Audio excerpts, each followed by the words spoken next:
Sa number 2, soil pressure at service loads, dapat itong soil pressures at the four corners A, B, C, and D, dapat hindi ito mag less than 0. Otherwise, yung footing mo tataas siya. Okay? Magkakaroon ka ng soil tension.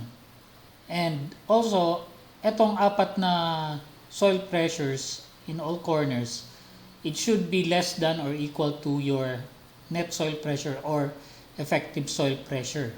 So, ang kailangan natin dyan ay itong F, A, B, C, D.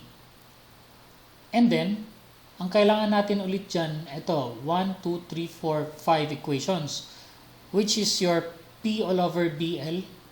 And then, due to eccentricities, 6 PEX all over BL square, 6 PEY all over LB square, and then due to moments, 6 MY all over BL square, tsaka 6 MX all over LB square.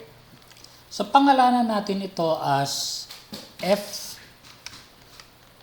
and then ito, Fx, or this is stress due to eccentricity at X, and then ito stress due to eccentricity at Y. Ito, it is stress due to axial load only. And then, let's take this as stress due to moment X, tapos ito stress due to moment Y. So, iisa-isayin natin yan. Hindi muna natin i-consider itong mga negative, positive na yan. Okay? So, hindi natin isasali yan dito sa ating spreadsheet. But we will only use this plain, simple equations na nandyan.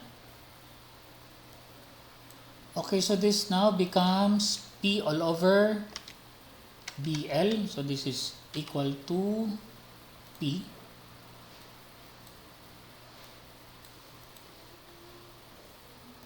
all over B times L. B times L. Then close. Followed by 6 PEX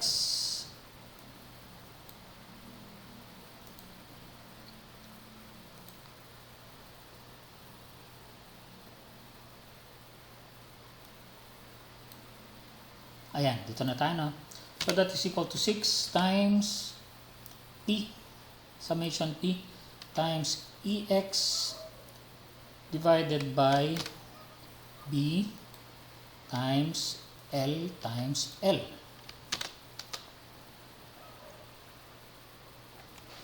And then dito naman is equal to 6 times P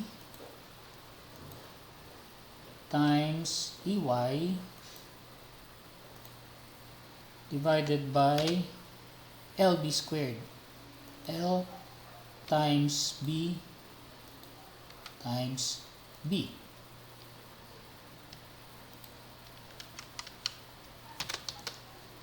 Next, dito naman na tayo, 6mx is equal to 6 times mx, ito, divided by LB squared. L times B times B. Then finally, we have 6 times my divided by BL squared. B times L times L. Okay? So, take note, itong soil pressure at service loads, hindi muna natin, dalawa ulit ito, ano? Not considering, tsaka considering orthogonal effects. So, not considering, itong sinusundan natin. Okay? So, kung no yan,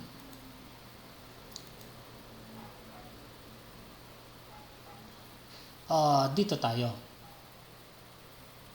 So, susundan na natin ngayon itong mga signs. Okay. So, FA now.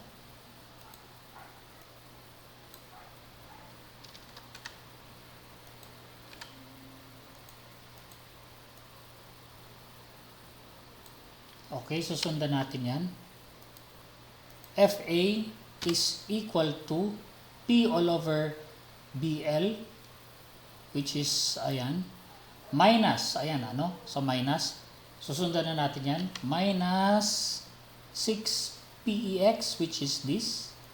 Tapos, plus 6PEY, which is this.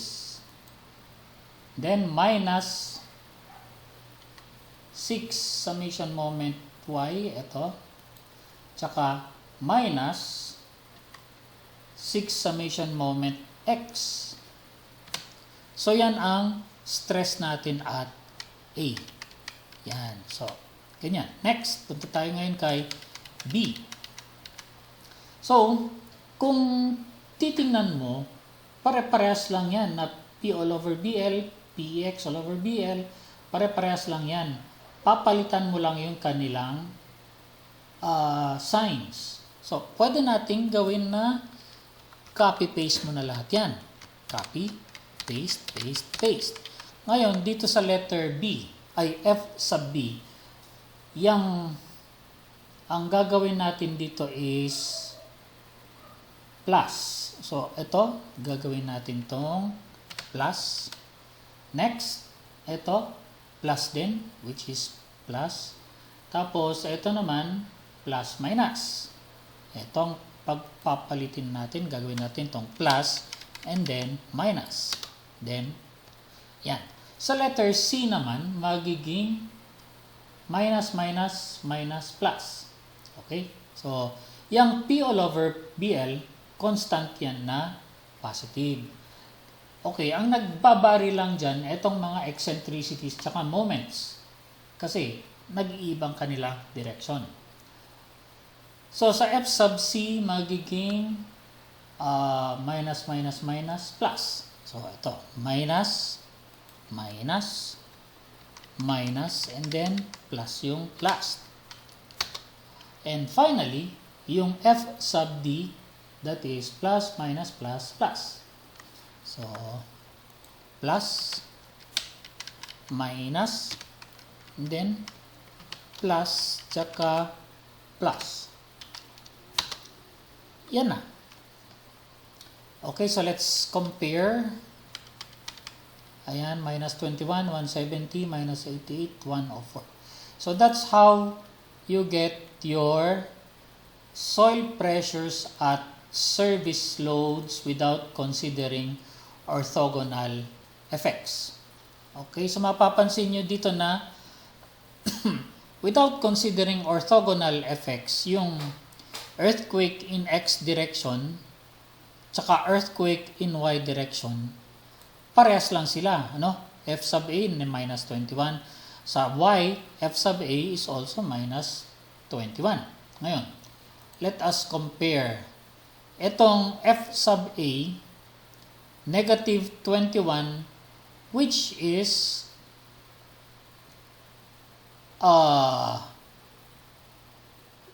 less than 0.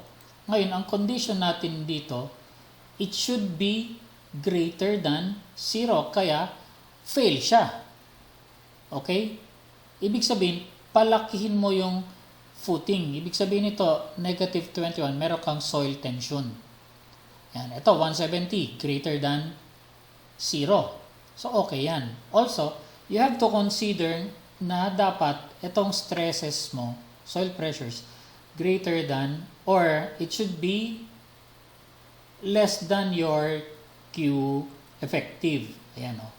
Ngayon, ang Q effective natin is 182. So, 182 is greater than